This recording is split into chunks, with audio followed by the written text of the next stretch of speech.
તારીખ 14/11/2025 રોજ કચ્છ જિલ્લાના મુન્દ્રા તાલુકાના નવીનાળ ગામે અમુક કટ્ટરવાદી માનસિકતા ધરાવતા લોકો દ્વારા કચ્છ જિલ્લામાં શાંતિ ડહોળાય તેવું કૃત્યને અંજામ આપ્યું હતું।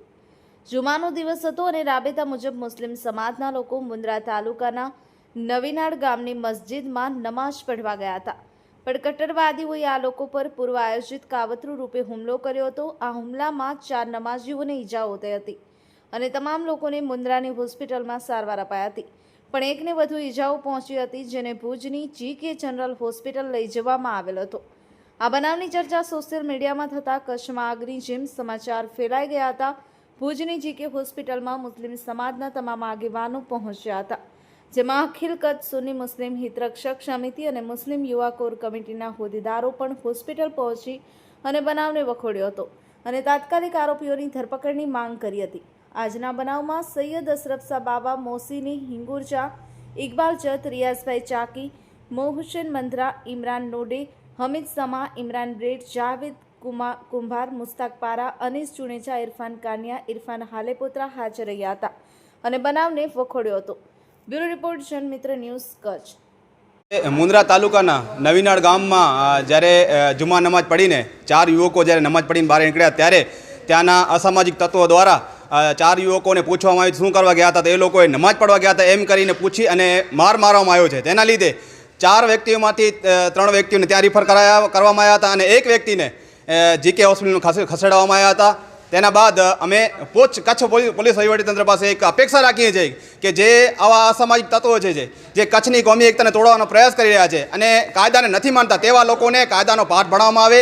અને અમારી એક વેદના છે કે આવા લોકો જે છે વારંવાર એનાથી અગાઉ પણ આ ગામમાં ઘટનાઓ બની ચૂકી છે, અગાઉ ઘટના બની ચૂકી છે, પણ ત્યાંના વહીવટીતંત્રે, સ્થાનિક પોલીસ વહીવટીતંત્રે કોઈ આકરા પગલાં નથી લીધા। ત્યારે આ એક મોટી એક ઘટના બની છે।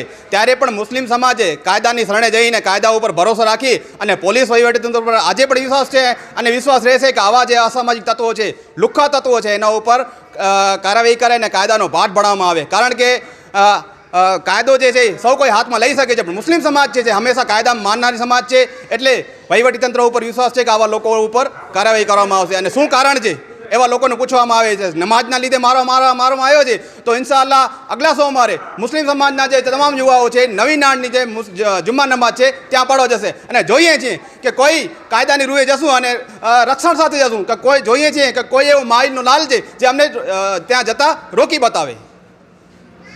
રોજ મુન્દ્રાના નવીનાળ ગામમાં અમુક અસામાજિક તત્વો જે કટ્ટરવાદી માનસિકતા રાખે છે એવા તત્વો દ્વારા ભારતીય મુસ્લિમોને ગામના અંદર નમાજ પઢતા રોકવાના સમાચાર મળ્યા અને એ સમાચારને અમે અહીંયા ભુજમાં GK જનરલ હોસ્પિટલમાં આવ્યા તો જોયો કે 4 છોકરાઓને, યુવાનોને ત્યાં મારવામાં આવ્યો છે, જેમાં 3 યુવાન જે છે એ મુન્દ્રામાં એડમિટ છે અને એક યુવાનને વધુ સારવાર માટે ભુજ લઈ આવ્યા છીએ।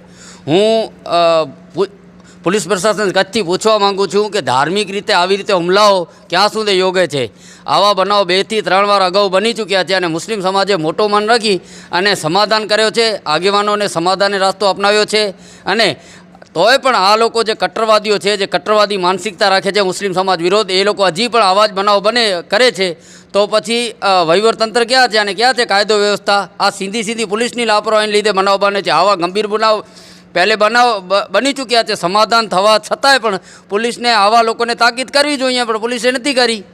એટલે મારી વિનંતી છે નવીનાળના જે હિન્દુ મુસ્લિમ ભાઈઓ છે એનાથી પણ કે આવા કોમવાદી લોકોને બહાર પાડે અને મુસ્લિમ સમાજના લોકોથી પણ કે આવા લોકો વિરુદ્ધ કાયદાકીય કાર્યવાહી માટે એકસાથે આવી અને કરે। અને સાથે સાથે પોલીસ પ્રશાસનથી પણ મારી વિનંતી છે કે આવા લોકો માટે કાયદેસર કાર્યવાહી કરે અને આવા લોકોથી કચ્છ બહાર તડીપાર કરે। આવા લોકોને કચ્છની કોઈ જગા નથી આવા લોકો માટે।